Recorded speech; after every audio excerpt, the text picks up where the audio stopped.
Haleluya. Saudara, sungguh kita semua diberkati Tuhan. Ya. Kita dipercayakan gerejanya, dan ini masuk tahun yang ke-24 GPI Rema Ilahi. Ya. Tuhan sudah mengatakan, "This is my church." Ini gerejaku. I will build my church. Aku akan membangun gerejaku. Not by planning or thinking, but only by praying. Bukan dengan memikirkan atau merancangkan, tetapi dengan doa. Itulah gereja ini, kita banyak berdoa. Kita banyak menyembah dalam hadirat Tuhan. Kita berdoa dan juga berdoa banyak berbahasa roh. Nah saudara, mari kita dengarkan suara Roh Kudus. Dan malam ini Tuhan ingatkan untuk kita bergereja dengan benar. Ya, gereja itu adalah tubuhnya Kristus.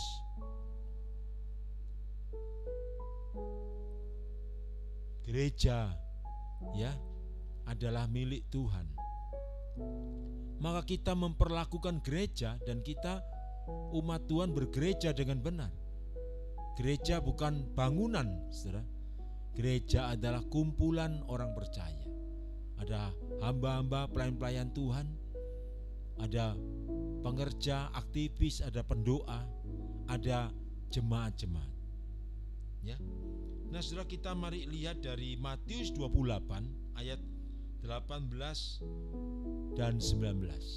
Kita akan baca sama-sama. Matius 28 ayat 18-19. Firman Tuhan malam ini kita bergereja dengan benar.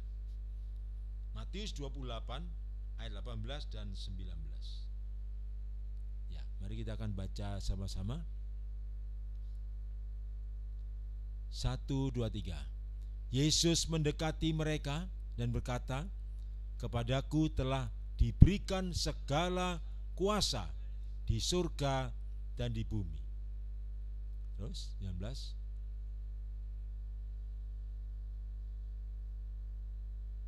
Ya.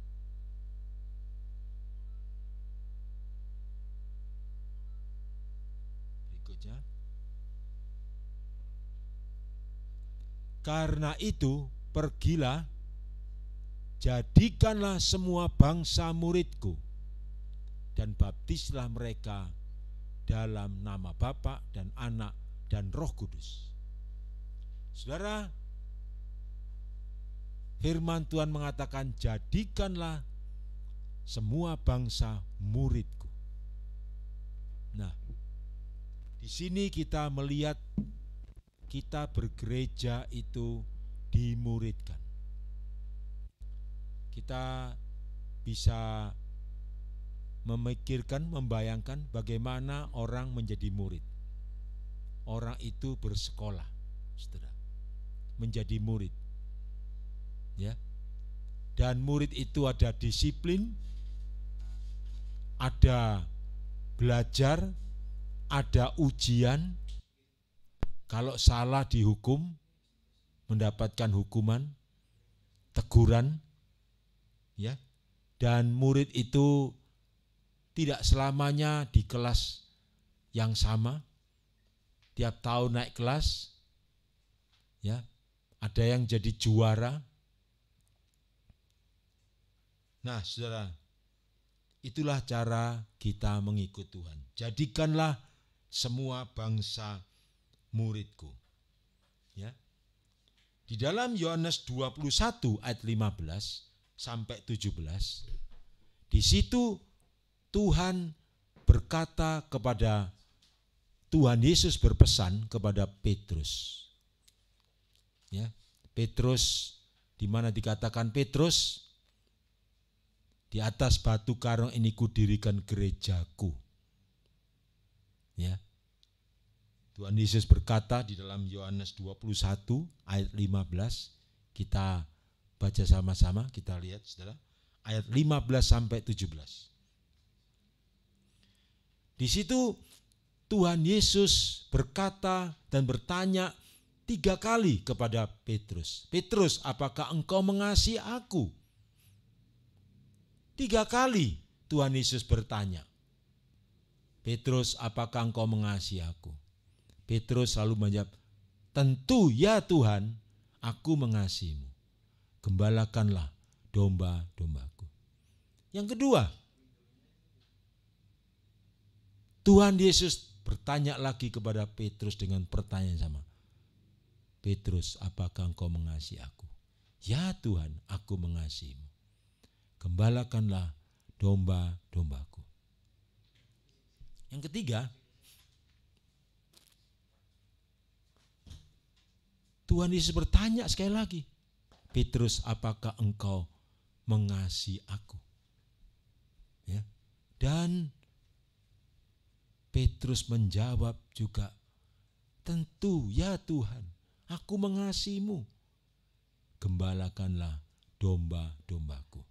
Ya, kalau tadi menjadi murid itu bersekolah di satu tempat, ya, secara disiplin, tiap hari masuk, supaya belajar, ulangan, ujian, bisa dan naik kelas. Ya. Dan sekarang yaitu Tuhan Yesus berbicara, gembalakanlah domba-dombaku. Ya. Gembalakan dituntun ke padang yang berumput hijau, dirawat, dipelihara, diperhatikan. Ini digembalakan itu tentu diperhatikan. Ini domba sakit atau sehat.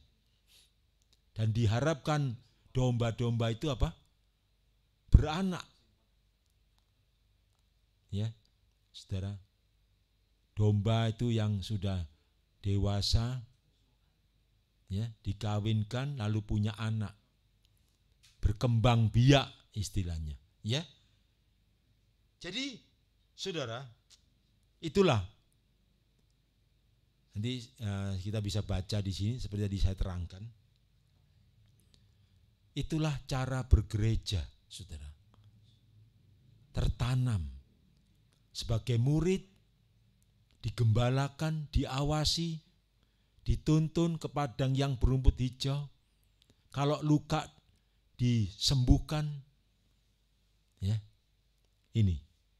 Makanya apa? Di dalam Amsal 12 ayat 26, coba kita lihat sama-sama. Amsal 12 ayat 26. Ya. Firman Tuhan mengatakan orang benar mendapati tempat penggembalaannya. Ya, kita baca sama-sama. Amsal 12 ayat 26. Ya. Sudah? 1, 2, 3. Orang benar mendapat tempat penggembalaannya, tetapi jalan orang fasik menyesatkan mereka sendiri. Ya. Jadi kita telah melihat tadi, dimuridkan, digembalakan. Kita bisa memiliki persepsi, itulah bergereja. Nah, sekarang ada firman Tuhan, orang benar mendapati tempat penggembalaannya. Dia bisa dituntun Tuhan, di mana dia digembalakan, dimuridkan. Tetapi jalan orang fasik menyesatkan mereka sendiri. Di dalam Mazmur 50 itu menerangkan tentang orang fasik. Orang fasik adalah orang yang tahu firman Tuhan, tetapi tidak melakukannya. Itu orang fasik. Ya. Nah, saudara, di dalam pemuritan dan penggembalaan itu, setiap orang percaya mengalami 3 proses. Ya. Kita perhatikan sama-sama. 3 proses pertumbuhan rohani.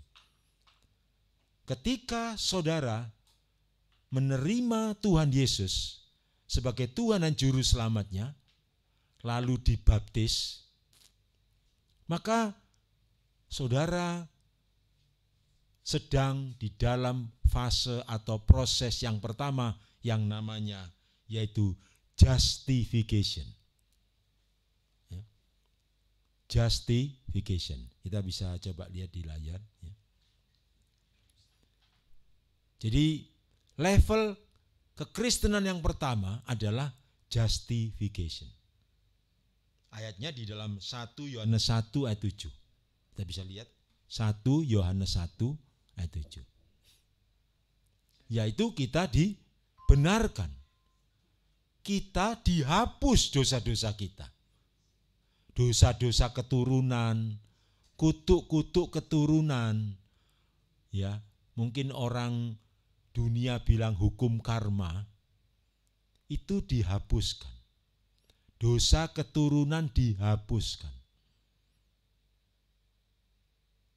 Sekalipun dosamu merah seperti darah, seperti kain kermisi, Tuhan jadikan putih. Nah, kita lihat sini 1 Yohanes 1 ayat 7. Kita baca 1, 2, 3. Tetapi jika kita hidup di dalam terang, sama seperti Dia ada di dalam terang, maka kita beroleh persekutuan seorang dengan yang lain, dan darah Yesus anaknya itu menyucikan kita daripada segala dosa. Segala dosa kita disucikan oleh darah Yesus Kristus. Tidak ada ahli agama lain yang mati di salib, yang rela mati untuk umatnya. Hanya Tuhan Yesus Kristus. Itulah Yesus satu-satunya jalan, kebenaran, dan kehidupan. Ini saudara. Jadi ketika Tuhan Yesus rela mati mencurahkan darahnya, darah Yesus, darah anak domba itu menghapus segala dosa kita. Kita lihat 1 Petrus 3 ayat 18. Ini namanya kita proses yang pertama, justification. Ya, kita dibenarkan. 1 Petrus 3 ayat 18. Ntar ayat berikutnya Yesaya 1 ayat 18. Ya. Kita baca dulu 1 Petrus 3 ayat 18, tolong disiapkan Yesaya 1 ayat 18. 1 Petrus 3 ayat 18, kita baca 1, 2, 3. Sebab juga Kristus telah mati sekali untuk segala dosa kita. Makanya setelah kita dihapus dosa, jangan berbuat dosa lagi. Yesus mati sekali untuk segala dosa kita. Jangan kita menyalibkan Yesus lagi dengan berbuat dosa lagi. Ya, itulah Tuhan mengirimkan Roh Kudus menolong kita. Jangan gampang-gampang jatuh dalam dosa. Makanya kalau kita digembalakan, kita dimuridkan, kita akan bertumbuh dewasa. Seorang yang dewasa, dia tingkat kecerdasan rohaninya itu meningkat. Tidak jatuh pada lubang yang sama. Tidak mudah ditipu oleh iblis. Yohanes 8 berkata iblis adalah pendusta, bapak segala dusta. Hawa ditipu, diperdayai oleh ular yaitu iblis. Kita baca dulu ya ayat ini. 1 Petrus 3:18. Sebab juga Kristus telah mati sekali untuk dosa kita. Ia yang benar untuk orang-orang yang tidak benar. Ya. Supaya ia membawa kita kepada Allah. Ia yang telah dibunuh dalam keadaannya sebagai manusia, tetapi yang telah dibangkitkan menurut roh. Ya. Ia yang benar untuk orang-orang yang tidak benar. Jadi jangan tunggu benar kalau kita mau ke gereja. Begitu kita percaya, kita dipilih oleh Tuhan, datanglah ke gereja, bergereja. Sering saya mendengar, Pak, maaf saya belum bisa, belum waktunya. Ini keliru, saudara. Ketika ada orang yang menyampaikan firman Tuhan, ketika ada orang yang mengajak saudara ke gereja, itulah panggilan Tuhan. Wah, saya orang yang masih banyak dosa, belum bisa ke gereja, tidak layak. Itu salah, saudara. Justru kita ke gereja untuk diampuni dosa kita, untuk disucikan, dihapus dosa-dosa kita. Berikutnya, Yesaya 1:18, lebih jelas lagi. Sekalipun dosamu merah seperti kain kirmisi, akan menjadi putih. Ya, kita baca 1, 2, 3. Marilah, baiklah kita berperkara. Mari, ini juga ayat bisa menjadi ayat untuk memberitakan Injil. Beritakan kepada saudara-saudara kita yang hidup dalam kegelapan, yang hidup dalam dosa. Biasanya orang hidup dalam kegelapan banyak persoalan, banyak stres. Ya, itu panggilan Tuhan.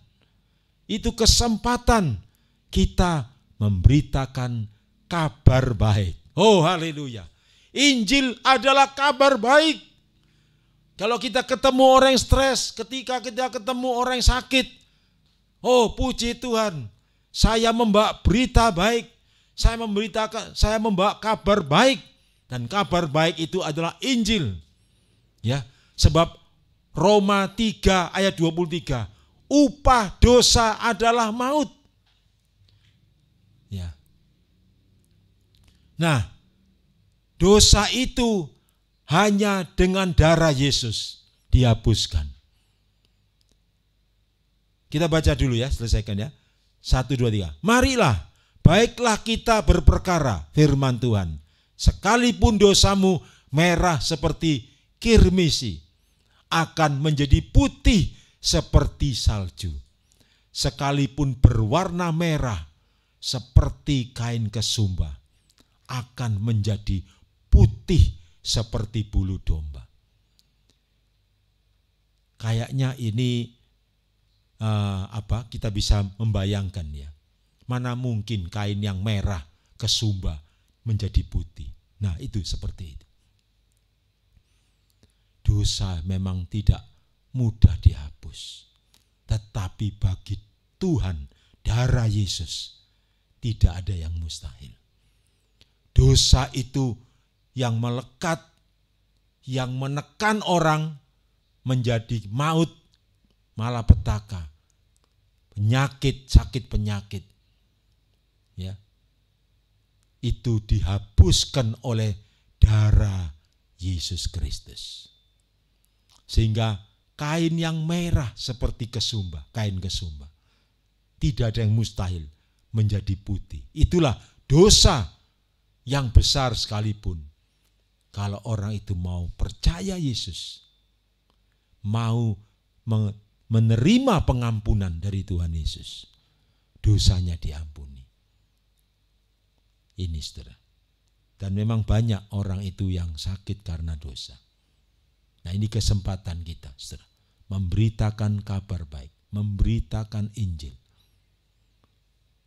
Yang mau memberitakan Injil katakan amin, haleluya. Tepuk tangan buat Tuhan Yesus, haleluya. Ya, saudara bisa catat, bisa hafalkan satu ayat ini, penting. Nah, kita sudah di dalam level justification. Katakan justification. Ya, boleh dibantu dituliskan di layar supaya jemaat juga mengetahui. Justification. Ya, kita tidak akan dihakimi lagi. Kita percaya Yesus. Ya. Beberapa kitab agama mengatakan Tuhan Yesus nanti akan datang sebagai hakim. Nah, sekarang Yesus sudah datang sebagai Tuhan dan Juru Selamat. Mari. Nah, ini baru langkah pertama, saudara. Kemudian kita masuk dalam langkah kedua. Langkah kedua, yaitu sanctification. Langkah kedua, proses atau level yang kedua, sanctification. Ya, bisa dibantu di layar.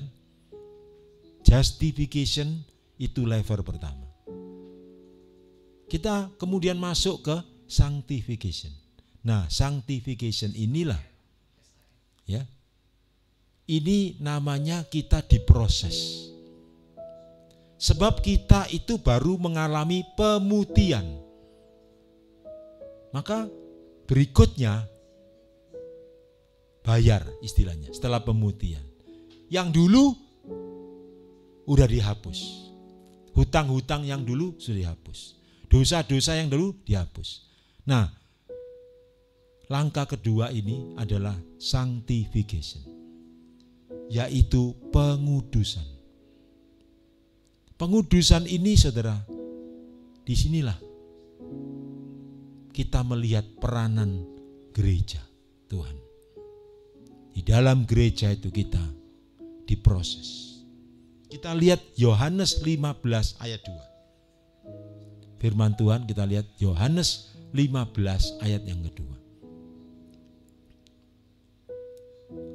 Kita bergereja, kumpulan orang percaya, eklesia, ya, kumpulan orang percaya. Kita lihat Yohanes 15 ayat yang kedua. Kita baca 1, 2, 3. Setiap ranting padaku yang tidak berbuah dipotongnya, dan setiap ranting yang berbuah dibersihkannya, supaya ia lebih banyak berbuah. Saudara dan saya ingat Tuhan Yesus ketika melihat pohon ara, Yesus mencari buahnya. Ya, ketika Tuhan Yesus mendapati anak-anaknya, kita ini, saudara, Tuhan Yesus ingin buah. Tuhan mau kita berbuah. Sudah berbuah, setiap ranting yang berbuah apa? Dibersihkannya, supaya ia lebih banyak berbuah. Ya. Ada firman Tuhan mengatakan, firman Tuhan bagaikan pedang yang bermata dua, membersihkan kita melalui firman Tuhan, baik yang disampaikan oleh hamba Tuhan ataupun yang saudara baca dan saudara diberikan rema oleh Roh Kudus. Itu firman yang bagaikan pedang itu membersihkan kehidupan saudara. Ini supaya kita lebih banyak berbuah. Ya. Kemudian kita lihat juga Yohanes 3 ayat 19. Yohanes 3 ayat 19.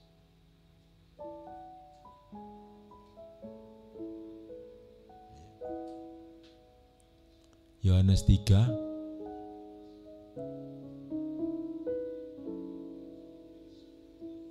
dan inilah hukuman itu, terang telah datang ke dalam dunia, tapi manusia lebih menyukai kegelapan daripada terang, sebab perbuatan mereka jahat.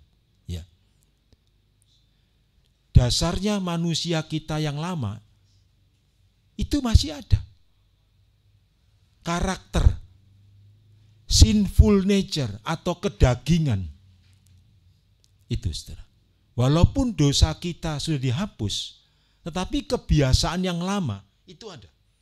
Nah, dikatakan apa? Dan inilah hukuman itu, terang telah datang ke dalam dunia, tetapi manusia lebih menyukai kegelapan daripada terang, sebab perbuatan-perbuatan mereka jahat. Nah, kita bergereja supaya kita diubahkan. 2 Timotius 4 ayat 2. 2 Timotius 4 ayat 2. Kita di dalam gereja kita mengalami teguran. maka kita tidak boleh alergi dengan teguran. Kita baca, beritakanlah firman, siap sedialah, baik atau tidak baik waktunya.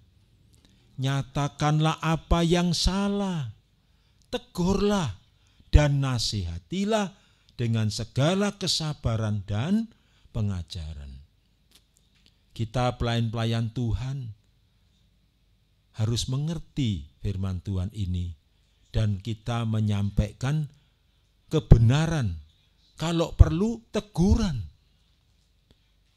nasihat dengan kesabaran dan pengajaran. Ya. Sebab apa? Wahyu 3 ayat 19. Wahyu 3:19, barang siapa ku kasihi, ia ku tegur dan ku hajar. Kita perlu ditegur oleh Tuhan. Tuhan itu karena kasihnya, dia menegur, menghajar kita.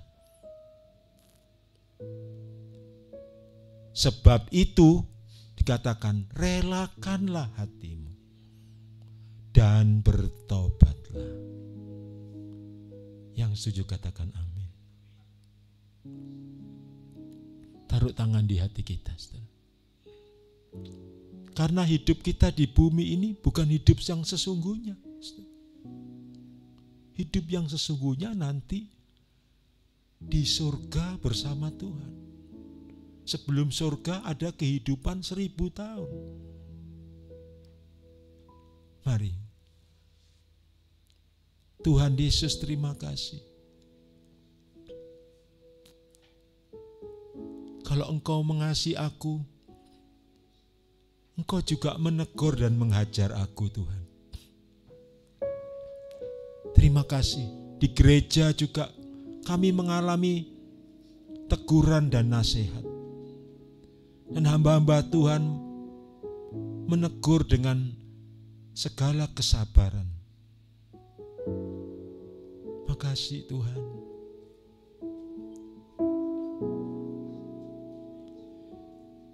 Ku telah mati dan tinggalkan cara hidupku yang lama. Semuanya sia-sia dan tak berarti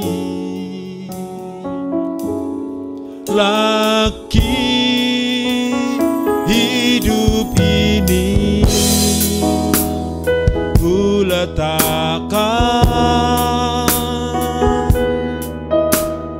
pada mezbamu, ya Tuhan.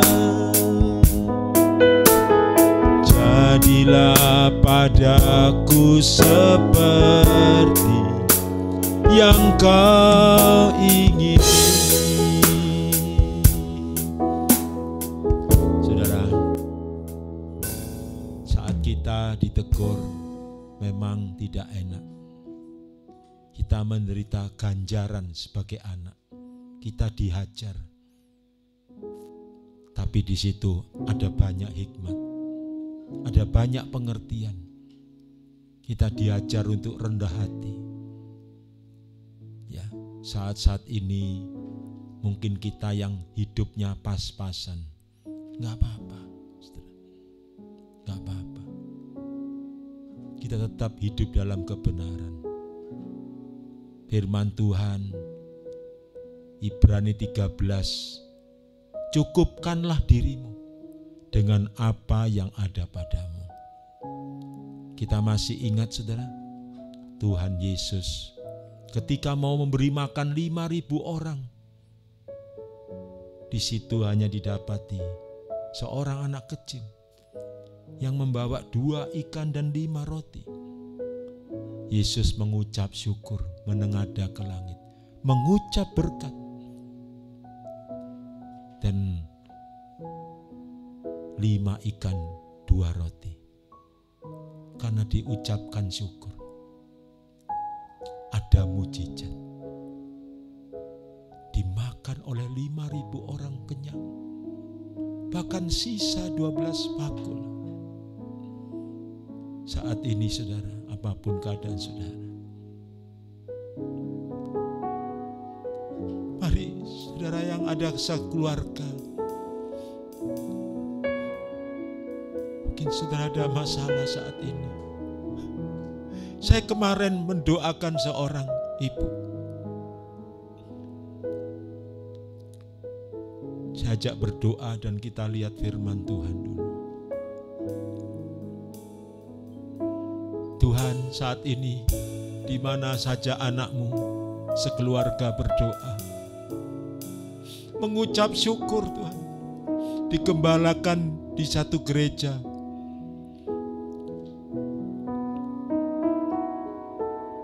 Percaya, tangan Tuhan tak kurang panjang untuk selalu menolong hidupku. Telinganya tak kurang tajam untuk mendengar seruan hatiku. Mari percaya, oh, ada mujizat dalam bersyukur. Engkau tempat perlindunganku, Tuhan. Imanku tetap teguh dalam-Mu.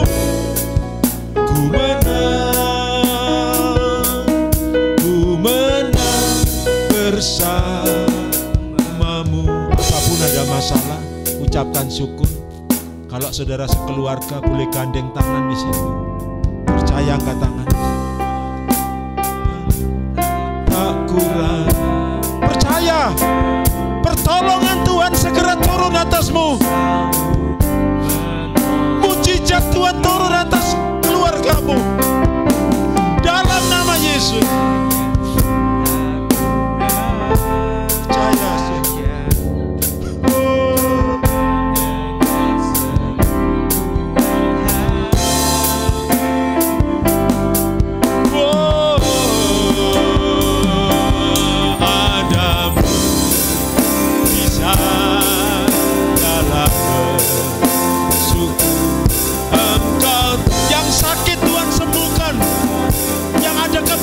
Ekonomi, ada mujizat.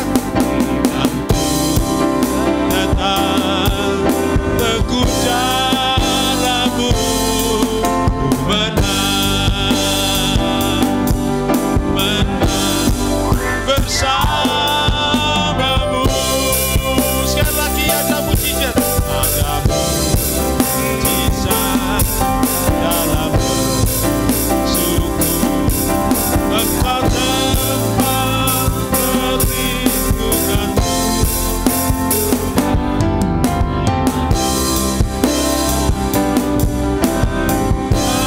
Dalam-Mu menang bersama-Mu. Yang sakit tumpangi tangan. Hadirat Tuhan menyembuhkan engkau. Katakan, aku sudah sembuh dalam nama Yesus. Yang ada masalah ekonomi, dalam nama Yesus, mujizat Tuhan terjadi, menjawab kebutuhan saudara. Tuhan tidak pernah terlambat. Ada mujizat dalam bersyukur. Engkau tempat perlindunganku, Tuhan. Imanku tetap teguh dalam-Mu. Ku menang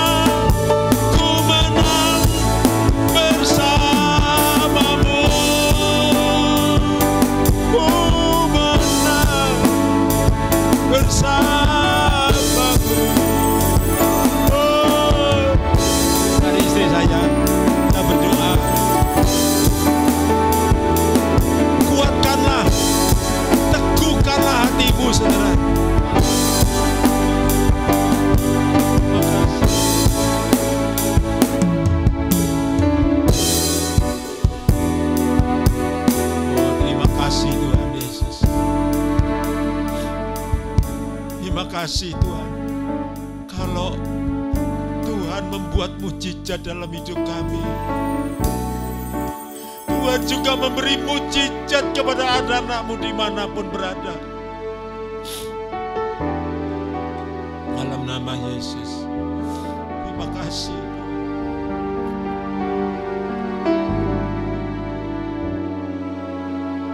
Terima kasih Tuhan Yesus. Saudara Ayub ketika diuji oleh Tuhan, Ayub duduk dalam debu, seluruh hartanya habis, bahkan tubuhnya sakit. Teman-temannya meninggalkan dia, anak-anaknya mati. Tapi Ayub menyembah Tuhan. Terpujilah Tuhan, kata Ayub. Tuhan yang memberi, Tuhan yang mengambil. Haleluya. Terima kasih. Saya bersama istri, kami hamba-hamba Tuhan, berdoa buat saudara. Kuatkanlah dan teguhkanlah hatimu. Saudara sedang mengalami sanctification. Mungkin Tuhan mengajarkan kerendahan hati kepada saudara. Terima kasih, katakan terima kasih Tuhan. Saya dan istri saya tidak terhitung berkali-kali sakit. Tuhan izinkan supaya saya bisa menghibur dan mendoakan orang yang sakit. Ketika saudara nanti disembuhkan oleh Tuhan, saudara bisa dipakai Tuhan. Bagi orang yang sakit, saudara berdoa. Saudara bisa merasakan orang sakit itu gak enak. Ingat kita prinsip 3M hidup. Menjadi pemenang, mental pemenang. M yang kedua menjadi berkat. Dan M yang ketiga mencukupkan diri. Percaya ada kuasa darah Yesus, kuasa Tuhan Yesus, kuasa bilur Yesus yang menyembuhkan saudara. Dalam nama Yesus. Terima kasih Tuhan. Kami yakin percaya pertolongan Tuhan tidak pernah terlambat. Di dalam mengucap syukur ada mujizat.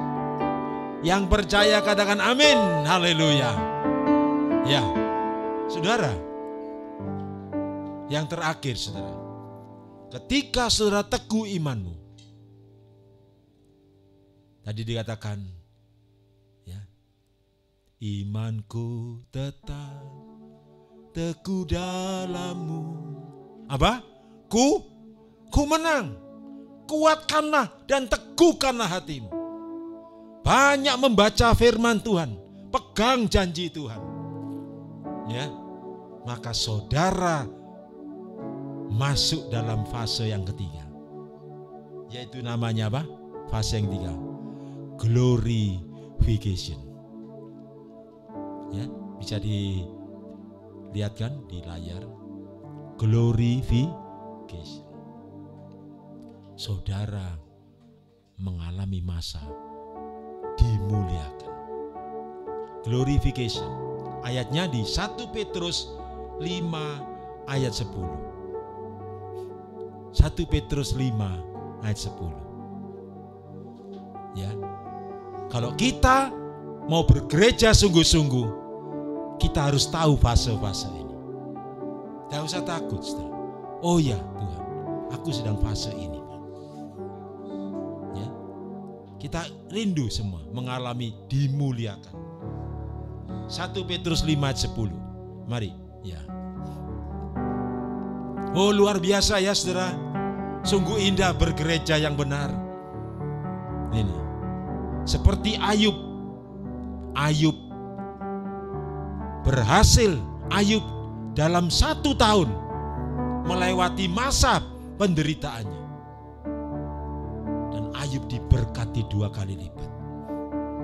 Kita baca 1, 2, 3, 1 Petrus ya, ayat 10. 1 Petrus 5. Oh ya, kita baca, dan Allah sumber segala kasih karunia yang telah memanggil kamu dalam Kristus kepada kemuliaannya yang kekal. Allah itu sumber segala kasih karunia. Apa kasih karunia? Yang Allah sediakan buat saudara dan saya untuk kita terima. Kasih karunia yang kita nggak mampu, tapi itu bisa kita terima dari Tuhan, dari Allah.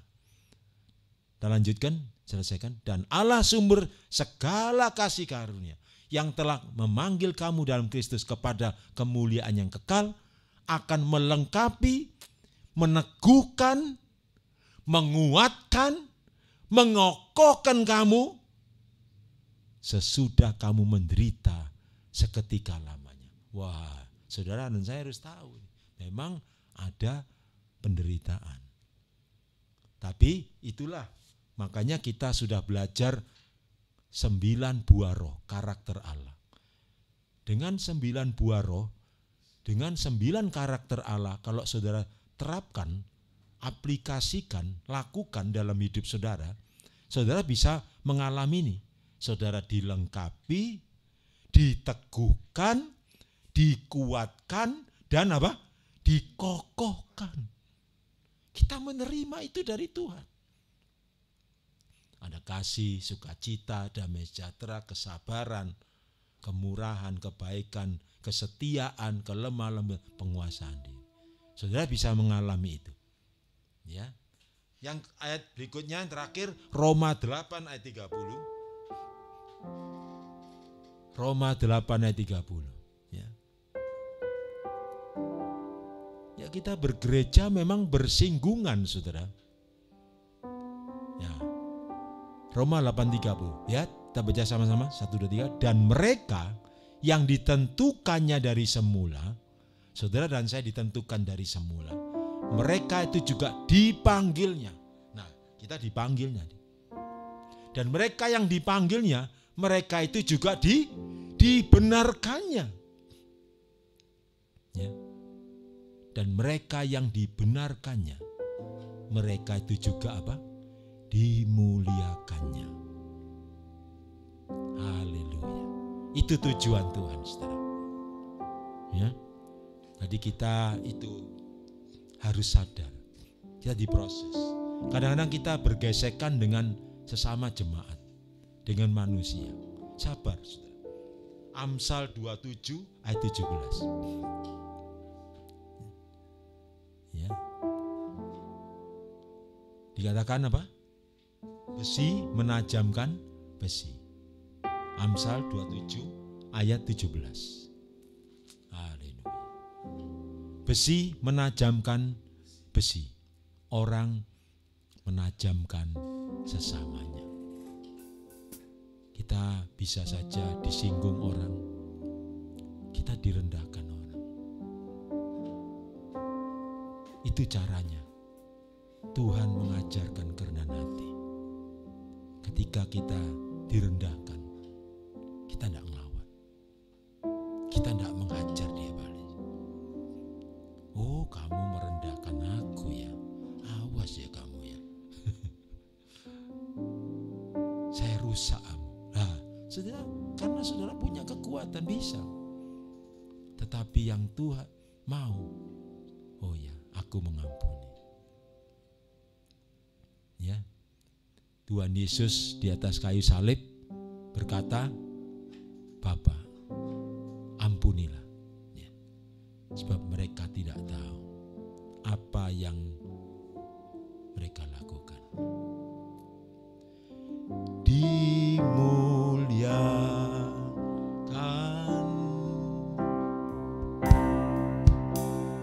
ditinggikan Yesus Tuhan,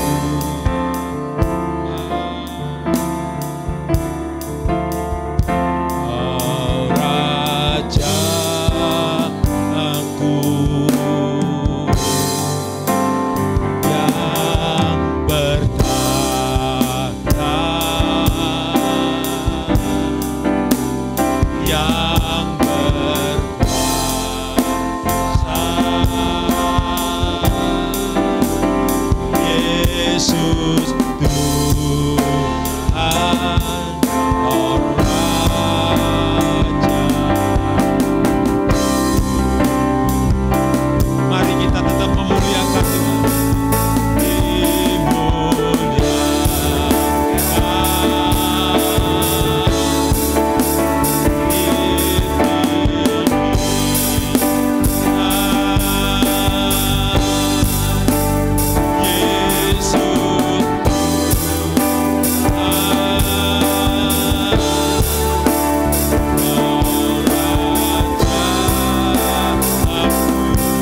kasih.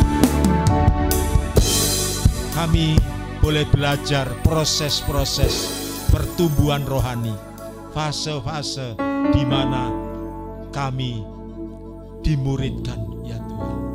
Kami tahu Tuhan, seorang murid tahu kalau sedang ujian, dia harus belajar. Kadang-kadang kurang tidur karena akan ujian. Seorang murid Kristus, dia tahu kapan dia, oh, aku harus berpuasa, harus banyak berdoa. Tuhan sedang melatih aku dan akan memunculkan aku sebagai pemenang. Aku tidak selamanya diproses. Ada saatnya aku ditinggikan. Terima kasih Tuhan, kami beroleh firman Tuhan ini, sehingga kami bisa menguasai diri kami.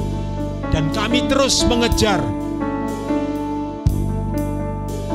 kebenaran firman Tuhan.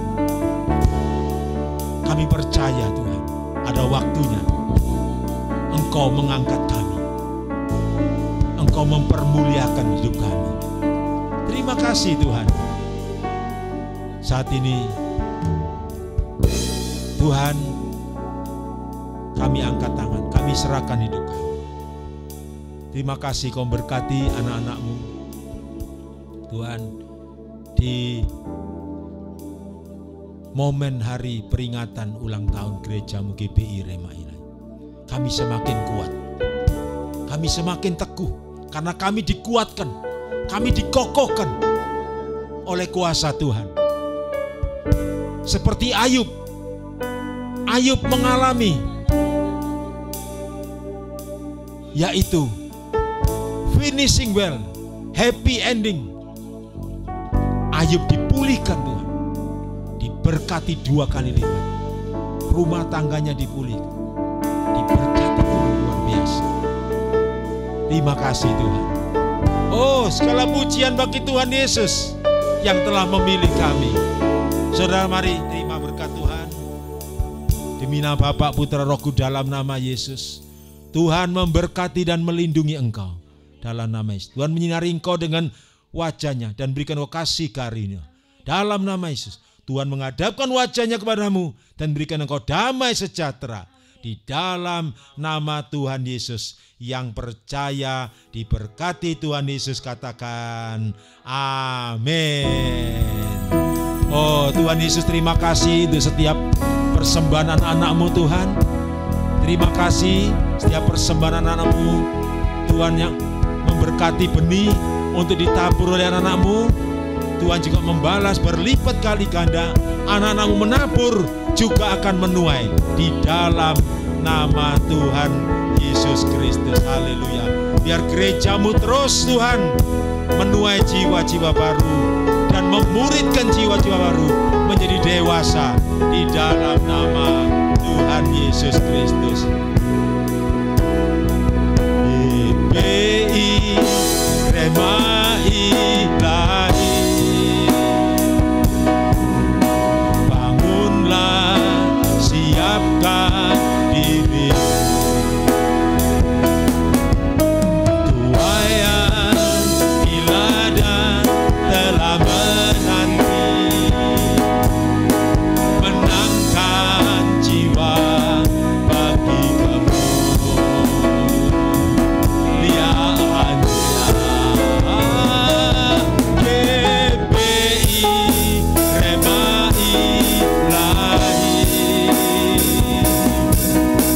Berdiri sebab anugerah ilahi. Mari berdoa, bekerja di ladangnya sampai ke dalam.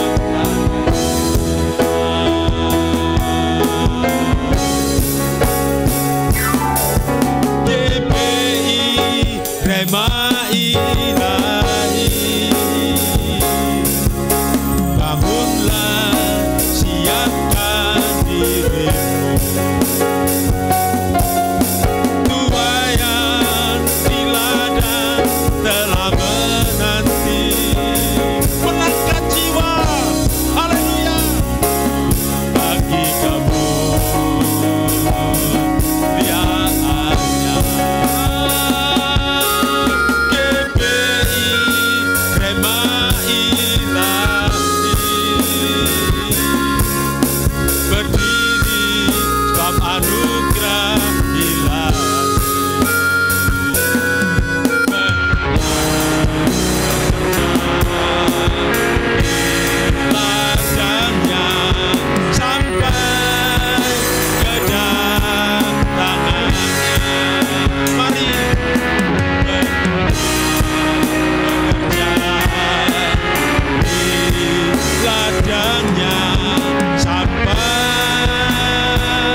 Tuhan Yesus memberkati semua.